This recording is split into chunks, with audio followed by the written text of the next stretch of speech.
Esta semana fue una semana realmente muy interesante para el trigo en la Argentina. ¿Por qué? Porque Bioceres, que es una empresa que ha estado innovando fuerte en este sentido, ha obtenido la aprobación del gen HB4 para el trigo. ¿Qué es el HB4? Bueno, el HB4 es algo que se le saca al girasol, que es uno de los cultivos que más resistencia tiene a la sequía, y ese gen que le han puesto el nombre de HB4 se lo ponen al trigo. Es decir, modifican genéticamente el cultivo para que tolere de una mejor medida, de una mejor manera, la falta de agua. Es decir, que por ejemplo, en un año como este, si se hubiera sembrado más trigo con este gen en Argentina, en este año en el que lo que faltaron justamente fueron lluvias, faltó agua, ese trigo podía haber tenido una mejor performance, podía haber rendido mucho más. En este sentido, como el trigo es un producto distinto al resto de los que producimos, porque es directo para consumo humano, la soja, por ejemplo, puede tener este gen, pero la soja va para consumo animal o va para producir otro tipo de subproductos. En el caso del trigo, como va directo para consumo humano, para consumo alimenticio, se tiene mucho más reparos, no solamente en la Argentina, sino en todo el mundo. Entonces, la aprobación del trigo HB4 se hace para Bioceres, que son los que lo han creado, junto con una investigadora que se llama Raquel Chan, que es una investigadora del CONICET, que tiene muchísimos años trabajando en esto. Ese trigo se ha aprobado de manera condicional, esperando que también tengamos la aprobación de Brasil, porque Brasil es el principal comprador de la Argentina. Y acá vienen las dudas que han tenido muchos dentro de la industria. ¿Por qué? Porque el temor es que si ese trigo aparece en algún embarque que la Argentina exporta a Brasil, Brasil puede llegar a rechazar el producto. Más allá de esa situación, que no va a pasar porque todavía no se va a empezar a producir ese trigo en la Argentina, creo que es un gran avance para la ciencia. Esto no existe en ningún lugar del mundo. Argentina está marcando tendencia. O sea, esto no lo desarrolló nadie en ningún lugar del mundo. Lo hizo un equipo de investigadores argentinos junto con una empresa argentina, una empresa rosarina. La situación es la siguiente. Habrá que esperar ahora a que Bioceres pueda empezar a trabajar en otro planteo, en el de la aprobación afuera, en el exterior. Pero no solamente para lo que sería la venta del trigo argentino, sino también para poder empezar a producir con esa semilla en otros lugares del mundo. Porque la Argentina no es tan fuerte como lo es, por ejemplo, con la soja en el mercado mundial del trigo. Solamente representa una 20ª parte. Entonces, la idea de la empresa no es solamente producir en nuestro país, sino también poner esta tecnología al servicio de otros países para que se pueda producir trigo en otros lugares del mundo con este gen de tolerancia a sequía, con este avance tecnológico y científico que se ha logrado en nuestro país. Esto indudablemente ha dejado una cantidad de cosas. Se ha aprendido mucho en este proceso que llevó 15 años. Así que sobre este tema, sobre lo que ha dejado la participación público-privada en este desarrollo, que ahora recién obtiene la aprobación, tenemos la respuesta a esta pregunta de Federico Trucco, el CEO de Bioceres. Mira, yo siempre digo que si no hubiese sido de esa forma, es poco probable que estemos donde hoy estamos. El desarrollo que requirió una inversión importante probablemente podría haber sido financiado en forma mucho más menos atomizada, por un solo bolsillo, con menor o mayor participación del sector científico, pero nadie hubiera tenido la paciencia de los 15 años que fueron necesarios para llegar a este hito. Entonces creo que una construcción colectiva donde tenemos un montón de actores que se fueron sumando a lo largo del camino, que además hacen de la experiencia una oportunidad de cambio cultural. O sea, esto debería ser importante por lo que aprendimos en el camino todos y no por el resultado final. Entonces, creo que eso es lo que a nosotros nos genera entusiasmo, que queremos compartir con el resto porque pensamos que hay otras oportunidades que Argentina puede tener si adoptamos esta misma lógica, la lógica de la colaboración, de la apertura, del vínculo entre el sistema científico y el productivo, entre lo privado y lo público, y ahí es donde vamos a terminar de sacarle realmente el jugo a lo que hicimos y no solamente con la venta de una tecnología en un cultivo en particular, ¿no? Habrá que esperar entonces para ver cuándo se puede seguir avanzando en este sentido. Pero, insisto, la aprobación en la Argentina ha sido condicionada a que este evento pueda después estar aprobado por las autoridades correspondientes en otros países. En particular, miramos a Brasil porque, insisto, es el principal comprador del trigo en la Argentina. Cambiamos de tema y hablamos del empleo, un empleo que ha sido castigado fuertemente en los últimos tiempos, producto de la pandemia, del COVID, en una Argentina que viene con muchos problemas a nivel económico. Y la Fundación Agropecuaria para el Desarrollo de la Argentina ha realizado un trabajo más que interesante sobre el empleo en la Argentina, pero particularmente el empleo en las cadenas agroindustriales. Sobre este tema quiero charlar con David Miazo, que es economista jefe de la Fundación FADA. David, ¿cómo estás? Daniel Aprile te saluda, buen día. Daniel, muy buenos días, un gusto estar conversando con vos. Igual, ¿cómo estás, David?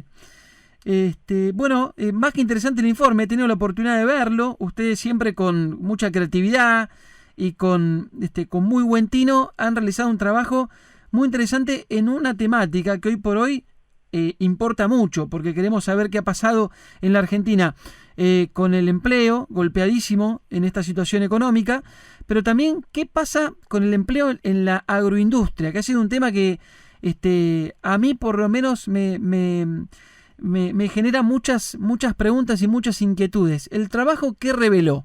Bueno, la principal estimación del trabajo es que en las cadenas agroindustriales se generan más de 3.7 millones de puestos de trabajo, es decir, más de 3.700.000 puestos de trabajo. Este número representa el 22% del empleo privado a nivel nacional, es decir, que uno de cada 5, un poquito más de uno de cada 5 puestos de trabajo que se generan en el sector privado se hacen en algún punto de las cadenas agroindustriales, entendidas como la producción primaria, la producción agroindustrial, pero también sus insumos, la maquinaria, los servicios conexos, el transporte y la comercialización, tanto mayorista como minorista, de todos estos productos. Claro, acá es importante destacar que estamos sumando todo, absolutamente todo, lo que tiene algún tipo de vinculación con la producción de alimentos. Exactamente, es la producción de alimentos y agroindustria y biocombustibles, por ejemplo, claro. Con sus eslabonamientos hacia atrás, en términos de insumos, bienes de capital y servicios, y hacia adelante, en términos de transporte y comercialización. Acá estarían incluidos los efectos que en otros trabajos por ahí se llaman empleos indirectos, como pueden ser estos de comercialización y transporte, pero no están contabilizados. Algunos otros trabajos hablan de algunos efectos de segunda vuelta, como por ejemplo el empleo público que se genera con el aporte tributario del campo, o por ejemplo en ciudades como Río Cuarto, que son de corte muy agropecuario, todo el empleo que genera, por ejemplo, en el resto del comercio, el gasto y la inversión del sector agropecuario. Bueno, todos esos efectos de segunda vuelta no están contabilizados, sino solo los de primera vuelta, digamos. Claro, es muy buena la aclaración, porque está claro que, esto que uno dice muchas veces, que cuando funciona el campo, funcionan los pueblos, es básicamente lo que vos acabas de describir como un efecto de segunda vuelta. Exactamente, ese efecto donde alguien que trabaja en el sector agropecuario hace un gasto relacionado a la ropa, el comercio relacionado a la ropa, o a un auto, o a una construcción, o algo por el estilo, digamos, todo ese gasto, esa inversión que se realiza por quienes trabajan o por las propias cadenas agroindustriales. Ese sería ese efecto de segunda vuelta que vos te referís, y que justamente uno en el interior, en las ciudades y en los pueblos de corte agropecuario, se nota mucho ese efecto de segunda vuelta, porque si no hay ese aporte económico, todo el resto de los sectores que no son agro propiamente dicho, pero que también tienen su actividad por todo el gasto que hace el sector agropecuario o todas las personas que trabajan dentro del sector agropecuario. Uh-huh. Estaba revisando un poco más en detalle algunos números del trabajo. Vos decías recién 3.7 millones de puestos. Entonces, ¿Es o no ambicioso, por ejemplo, lo que propone el Consejo Agroindustrial Argentino, que habla de crecer en 700.000 puestos de trabajo? Sería prácticamente un 20%. Exactamente. Es ¿Y un se 20%, puede? ¿Y se puede, digo, crecer en ese sentido? ¿Lo ves como una posibilidad concreta en función de la enorme cantidad de puestos de trabajo que vemos que genera las cadenas agroindustriales?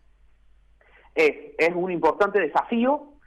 Ahí en ese cálculo de 700.000 también hay algunos de los efectos indirectos en términos de multiplicadores de empleo, donde también tiene en cuenta otros sectores. Como decíamos, ese número entonces de 700.000 es un poquito más amplio que este número. Yo creo que se puede, porque muchas de todas estas cadenas tienen muchísimo potencial, pero claramente es un desafío donde se tienen que combinar muchas cosas al mismo tiempo, desde política macroeconómica a política agropecuaria, a las propias acciones y confianza de los propios actores del sector agropecuario. Pero cuando uno ve cuáles son las cadenas que componen estos 3.7 millones de puestos de trabajo, en realidad empieza a ver que hay muchísimas potencialidades por todos lados, por el lado de las cadenas cárnicas, en especial la bovina, la porcina, por ejemplo. Hay mucho para crecer en términos de productividad, en lo que es los granos, en maíz, en trigo, con mayor fertilización, en algunas zonas un poco más alejadas, con riego, en el sector lácteo, el sector vitivinícola, muchas de las actividades frutihortícolas. Entonces, cuando uno empieza a ver algunas de estas actividades por separado, en todas ellas encontramos algún nivel de potencialidad que permitiría incrementar este nivel de empleo y alcanzar niveles de generación de empleo de tal vez de 500.000 puestos de trabajo relacionados a las propias cadenas, más sus efectos indirectos sobre el resto de los sectores. Gracias, David, por la charla. 3.700.000, no es un número para nada despreciable, ¿no?, en esta Argentina. No es un número para nada despreciable y en este contexto, ya pensando en la pospandemia, cada uno de los puestos de trabajo que pueda generar cada uno de los sectores económicos cuenta y suma en un contexto difícil. Así que, bueno, la idea también es poder potenciar y aprovechar todas las oportunidades que sean, en particular también en el campo. Tal cual, tal cual. Gracias, David, un abrazo grande. Un gusto conversar con vos. Igual, como siempre. David Miazo, economista jefe de la Fundación FADA. Qué importante, ¿no? Estaba revisando entre la cadena de la soja, del maíz, del trigo y la carne, hay más de 1,5 millones de puestos de trabajo. Después sorprende el dato de la cadena frutihortícola, que está... Claro, la cadena frutihortícola está desparramada completamente por todo el país, por toda la Argentina. Ahí el número, en cuanto a frutas, verduras, hortalizas y legumbres, llega a 442.000 puestos de trabajo. Tremendo, es la que más empleo aporta dentro de lo que es el sector agroindustrial.